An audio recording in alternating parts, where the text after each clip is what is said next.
Arfat sir आप कुछ बोलना चाहेंगे? इसमें जो आजकल आप देखते हैं यूट्यूब पर, तो एक ऐड आती है, वो 5 सेकंड्स तक होती है। बहुत रिसर्च किया उन्होंने, सर ने भी एक बात निकल कर आई, उन्होंने कहा कि जो कंसंट्रेशन टाइमिंग है वो 8 सेकंड है।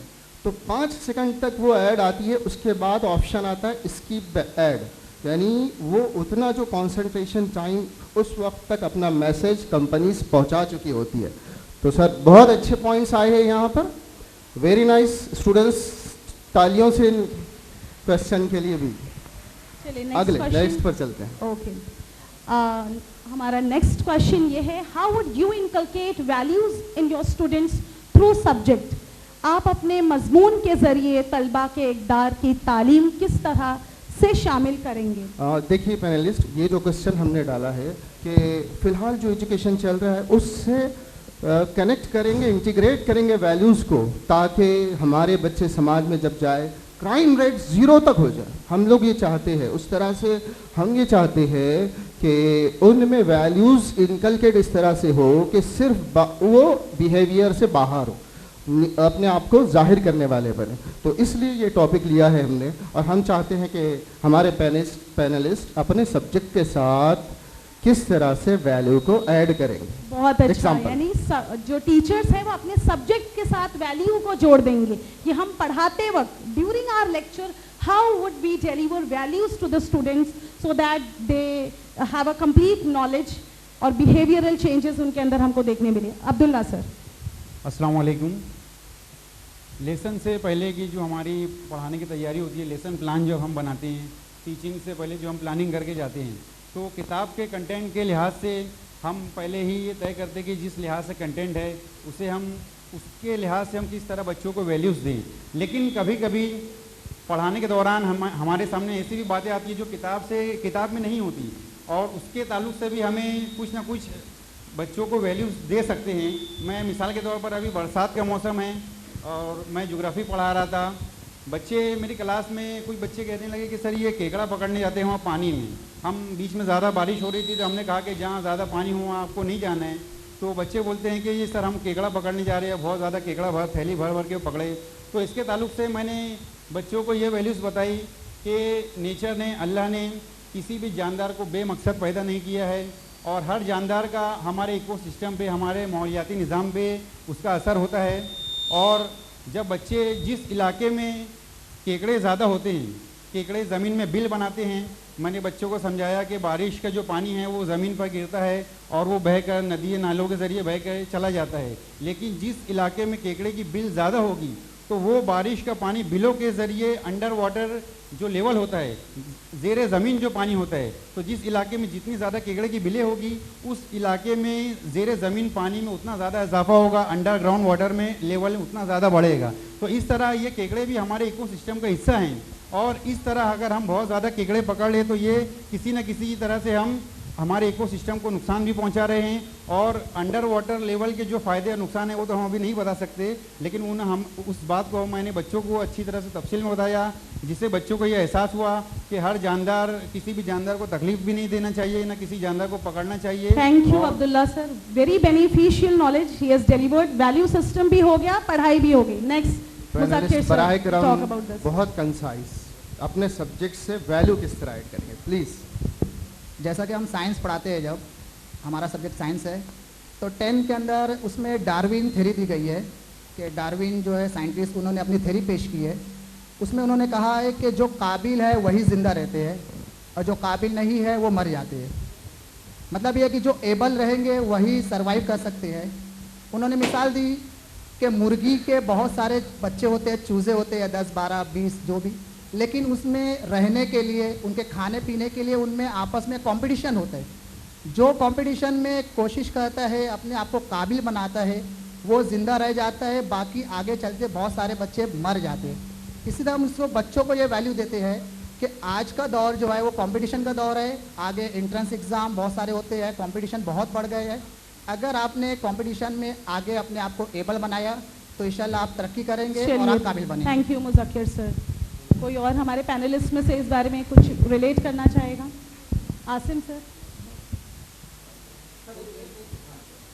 देखिए चलो फाइनल अगले Videos- नेक्स्ट क्वेश्चन पर हम videos जा रहे will हैं। go ये towards हमारा videos. प्रेजेंट है, आगे आर्टिफिशियल इंटेलिजेंस आने वाला है।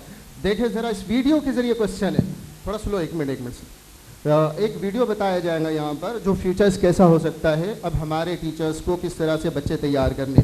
यहाँ एक मशीन है जो मशीन इंसानों से सीखती है, जब वो सीखेंगी तो फिर यहाँ पर देखेंगे हम लोग कि किस तरह से वर्क होता है।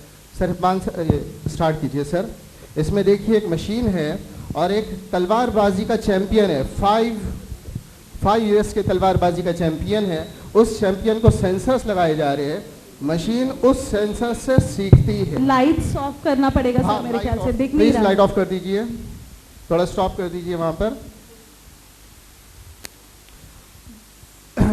चलिए start। तो फिर यहाँ पर सेंसर्स लगाए जाएंगे उस 5 टाइम्स के वर्ल्ड चैंपियन को और मशीन उससे सीखने का काम करेंगी, जिसको हम मशीन लर्निंग भी कहते हैं। अब फ्यूचर्स के अंदर ईसा मैची ये 5 टाइम्स वर्ल्ड रिकॉर्डर है। अब यहाँ इनको सेंसर्स लगा दिए गए हैं, इनके एक्शंस को मशीन भी सीख रही है। देखिए ये एक्शंस को सीख रही है मशीन। उसके बाद पहली स्टेप्स में तो मशीन ने ये तमाम एक्शंस को सीखा, मशीन लर्निंग। और कुछ स्टेप्स है, पहली स्टेप्स में डायगोनल कट लगाएंगे ये 5 टाइम्स के चैंपियन।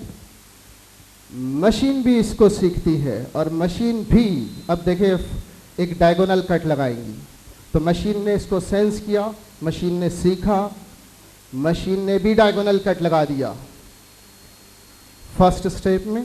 सेकंड स्टेप्स में देखिए मशीन का कॉन्फिडेंस बढ़ रहा है, राइजिंग कट यहाँ पर ये चैंपियन लगा रहे हैं, मशीन ये भी सीख रही है और बहुत फाइन राइजिंग कट लगाया है मशीन ने। हॉरिजॉन्टल कट ऑरेंज पर लगा रहे हैं, मशीन का कॉन्फिडेंस इनसे ज़्यादा है। मशीन ने कहा मैं 1 के बजाय 5 ऑरेंज कट पर, देखिए ये ज़्यादा परफेक्ट है, मशीन इंसान से ऊपर है यहाँ पर इस सिचुएशन में। अब देखिए एक लेवल वो भी आ गया कि मशीन ने बीन को भी कट किया, उसके दानों को भी हॉरिजॉन्टली कट किया है और यहाँ थाउजेंड्स कट्स लगाएंगे। यहाँ इंसान हार जाता है, थक जाता है, 1000 कट्स लगाने पर उसे भूख प्यास लगती है। मशीन को भूख और प्यास कुछ नहीं लगती है, मशीन कोई सैलरी नहीं मांगती है, मशीन सिर्फ बिजली का बिल मांगती है जो बहुत कम होता है।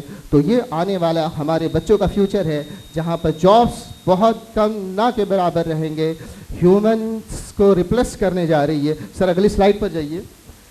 ये स्लाइड है, इंसान 2 तरह के काम करते हैं, एक फिजिकल वर्क करता है, एक मेंटल वर्क करता है। इंडस्ट्रियल रिवॉल्यूशन ने इंसानों के फिजिकल वर्क को रिप्लेस कर दिया, टेक्नोलॉजिकल रिवॉल्यूशन यानी ह्यूमंस के मेंटल वर्क को रिप्लेस कर रहे।